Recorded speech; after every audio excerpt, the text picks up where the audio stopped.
Dear parents নমস্কাৰ। Dear parents, আপোনালোকে দেখিছে আমি বহুত দিনৰ পৰা আমি ষ্টুডেণ্টবোৰৰ লগত writing plus all personality development, আমি ৰিডিং, ৰাইটিং, প্লে আৰু সকলো ধৰণৰ মিউজিক যিমানবোৰ ষ্টুডেণ্টবোৰৰ কাৰণে ডেভেলপমেণ্টৰ কাৰণে হয় আমি গোটেইখিনি চেষ্টা কৰি আছোঁ। আৰু এতিয়া আমাৰ সময় আহিল যে আমি এটা এছেছমেণ্ট ল'ব লগা হৈছে। চ' আপোনালোক মই যোৱা দুদিনৰ পৰা আপোনালোকক ওচৰত ভিডিঅ' শ্বেয়াৰ কৰিছোঁ আৰু নোটবুকবিলাকো আমি দেখুৱাম।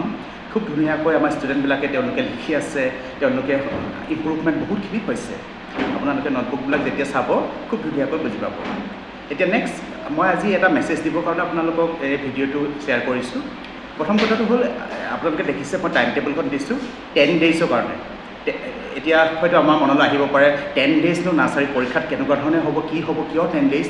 চ' বেচিকেলি আমাৰ কি হয়, কেতিয়াবা ষ্টুডেণ্টবোৰে নিলিখোঁ বুলি ভাবিব পাৰে বা মনটো নাথাকিবও পাৰে সেইদিনাখন, বা কোনোবা গা ভাল নাথাকিলে জ্বৰ হ'ব পাৰে। সেইকাৰণে আমি টাইম পিৰিয়ডটো বেছিকৈ লৈছোঁ।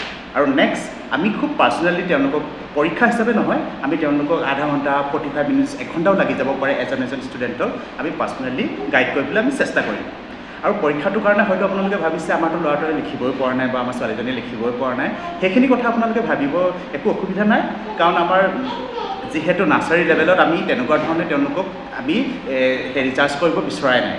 আমি তেওঁলোকক হেল্প কৰিম, কেনেকুৱা ধৰণে তেওঁলোকে চাই লিখিব পাৰিছেনে নাই, অবজাৰ্ভ কৰিব পাৰিছে নাই, বস্তুবোৰ বুজি পাইছে নাই, সেইখিনিৰ ওপৰতহে আমি এডজাষ্টমেণ্ট হ'ব।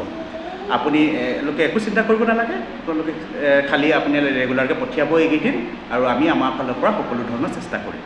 আৰু ফাইনেলি আমি লাষ্টত আৰু এবাৰ ক'বলৈ বিচাৰিছোঁ, এইটো কোনো মানে ৰেংকিং ছিষ্টেম বা পাৰিছেনে নাইছে নম্বৰ ছিষ্টেম তেনেকুৱা ধৰণৰ কথা নহয়। আমি ষ্টুডেণ্টবোৰক চাম কেনেকুৱা ধৰণে ইম্প্ৰুভ হৈছে, তেওঁলোকক কেনেকুৱা ধৰণে আৰু আপগ্ৰেড কৰাবৰ কাৰণে আমি কি ব্যৱস্থা ল'ব লাগে সেইখিনি আমি ল'ম। Thank you. কিবা অসুবিধা থাকিলে জনাব। থেংক ইউ, ধন্যবাদ।